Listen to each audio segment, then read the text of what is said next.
श्री कृष्ण कहते हैं, ओस की बूंद यदि केले के पत्ते पर गिरे तो वो कपूर बन जाती है, सीत में गिरे तो मोती, यदि विषधर के मुख में गिरे तो विष। बूंद एक है परंतु उसके प्रारब्ध भिन्न है, क्योंकि उसे आकर्षित करने वालों का व्यवहार भिन्न है। इसलिए यह आप पर निर्भर करता है, आपके भविष्य में विष चाहिए या अमृत। स्मरण रखें, हम वही बन जाते हैं जैसा हम सोचते हैं, जैसा विश्वास रखते। यह आपका विश्वास ही है जो ये निर्धारित करेगा कि आपको विष मिलेगा या अमृत। इसलिए अपनी सोच को सुदृढ़ रखिए, सकारात्मक रखिए और फल भी सकारात्मक ही आएगा। श्री कृष्ण कहते हैं, अनुभव की भट्टी में जो तपते हैं वह दुनिया के बाजार में वही सिक्के चलते हैं। लोगों की निंदा किए बिना दुष्ट व्यक्ति को आनंद नहीं आता। जैसे कौवा सभी रसों का भोग करता है परंतु गंदगी के बिना उसकी तृप्ति नहीं होती। जिंदगी एक बार मिलती है, यह बिल्कुल गलत है। सिर्फ मौत एक बार मिलती है, जिंदगी तो हर रोज मिलती है। जब सोच में मोच आती है तब हर रिश्ते में खरोच आ जाती है। समय एक ऐसी गाड़ी है जिसमें ब्रेक भी नहीं और रिवर्स गियर भी नहीं है। जिम्मेदारियों की एक खूबी होती है, यह आपको कभी बिगड़ने नहीं देती। कानून की जरूरत बुरे लोगों के लिए है, क्योंकि सब ये लोग तो शर्म से ही मर जाते हैं। किसी की तारीफ करने के लिए जिगर जाए। बुराई तो बिना हुनर के भी किसी की जा सकती है। मेरी खामोशी से किसी को कोई फर्क नहीं पड़ता और शिकायत में दो शब्द कह दो तो वह चुप जाते हैं। श्री कृष्ण कहते हैं, जब से ये सृष्टि बनी है नदी की धारा और चट्टान के मध्य सदा संघर्ष रहा है, परंतु हर बार चट्टान की कठोरता को हारना पड़ता है और नदी की धारा कोमल होते हुए भी कठोर चट्टान को काट देती है। कभी सोचा है ऐसा क्यों होता है? चट्टान इतनी कठोर और जल इतना कोमल, चट्टान इतना दृढ़ लेकिन जल इतना लचीला होने पर भी सदा जल कठोर चट्टानों के माध्यम से अपना मार्ग बना ही लेती है। कारण केवल एक ही है और वह है लगातार चलने की क्षमता। जल बढ़ता रहता है, चट्टान अडिग रहती है।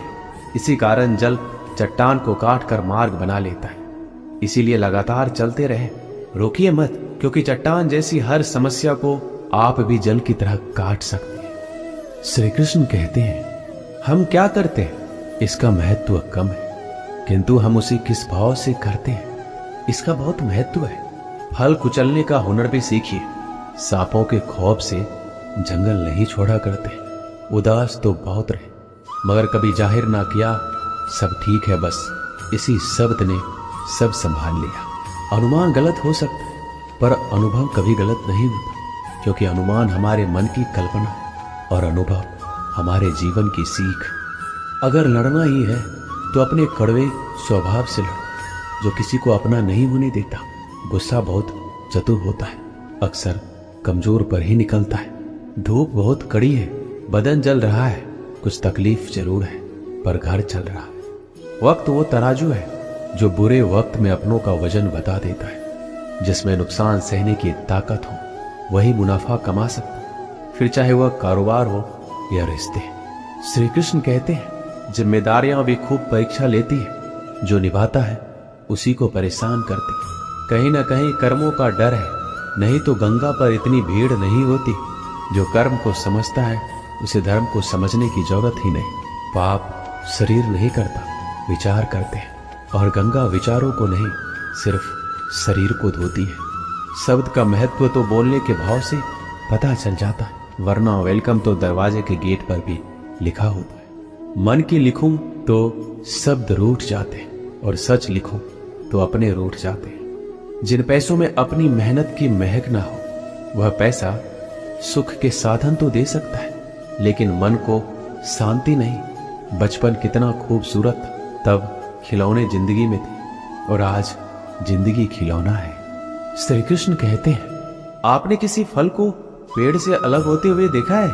बड़ा दुख होता है जब आप अपने उद्यम से अलग होते हैं, परंतु ये दूरी भी आवश्यक है।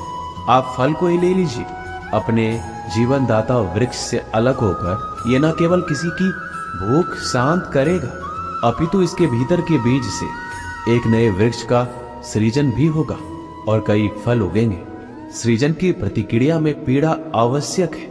यदि पीड़ा नहीं होगी तो सृजन नहीं होगा। पीड़ा अपने उद्यम से दूर होने में, इस फल की भांति हम मनुष्य को भी अपने उद्यम से अपने सगे संबंधियों से अलग होना पड़ता है। और यही अलगाव एक नए सृजन को, एक नई सृष्टि को, एक नए विकास को जन्म देता है। इसलिए ऐसे अलगाव से दुखी मत होइए, उसका स्वागत कीजिए, क्योंकि ये विकास की नींव है।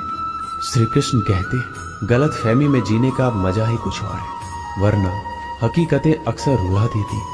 जब तक रास्ते समझ में आते तब तक लौटने का वक्त हो जाता। यही जिंदगी है। प्यार नहीं बिकता किसी के लिए, मगर इंसान बिक जाता है अपने मतलब के लिए। जब तक किसी अपने से धोखा ना मिले तब तक समझ नहीं आता कि जिंदगी क्या है।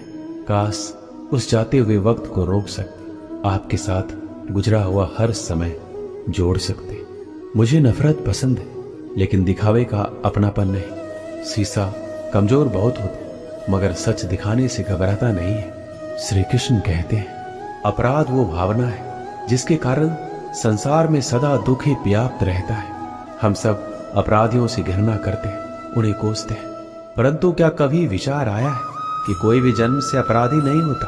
तो ऐसा क्या कारण कि कोई इतना बुरा बन जाता है कि वो बुराई की सीमा ही पार कर जाए? कारण है कामना। यदि कामना पर नियंत्रण ना रखा जाए, यदि कामना को पूर्ण करने के लिए परिश्रम ना किया जाए, तो वो तृष्णा में बदल जाती, और तृष्णा लालच में, और लालच छल में, और छल करते ही मनुष्य अपराध की ओर अपना पग बढ़ा देता है। इसलिए ये अत्यंत आवश्यक कि मन की कामनाओं पर नियंत्रण रहे। यदि मन पर नियंत्रण रहेगा तो अपराध पर स्वयं ही नियंत्रण हो जाएगा। हम सबका मन करता है कि हम जीवन में ऐसे शिखर पर पहुंचे जहां हमसे ऊपर कोई ना हो, जहां हमें कुछ करने की आवश्यकता ना पड़े। कुछ लोग इस शिखर पर पहुंच भी जाते, परंतु उनका मन सदा विचलित रहता। मनोरंजक बात है ना कि जिस विश्राम को पाने के लिए हम इतनी मेहनत करते हैं, इतना परिश्रम करते हैं, वो हमें मिलता ही नहीं। कारण स्वयं सोचिए, वन का राजा होने के पश्चात भी सिंह को शिकार करने के लिए परिश्रम क्यों करना पड़ता है? क्योंकि राजा होने का अर्थ ये नहीं कि वो सदा सोता रहे और मृग स्वयं उसके समक्ष आकर कहे, आइए महाराज, मुझे खाकर अपनी भूख मिटाइए। तो ये समझ लीजिए, कार्य आपके परिश्रम से संपन्न होते हैं, केवल कामना से नहीं। यदि आप नीचे हैं तो सदा स्मरण रखिए कि आपका परिश्रम ही आपको ऊंचाइयों पर ले जाएगा, और यदि आप ऊंचाई पर हैं तो वहां पर भी रहने के लिए आपको निरंतर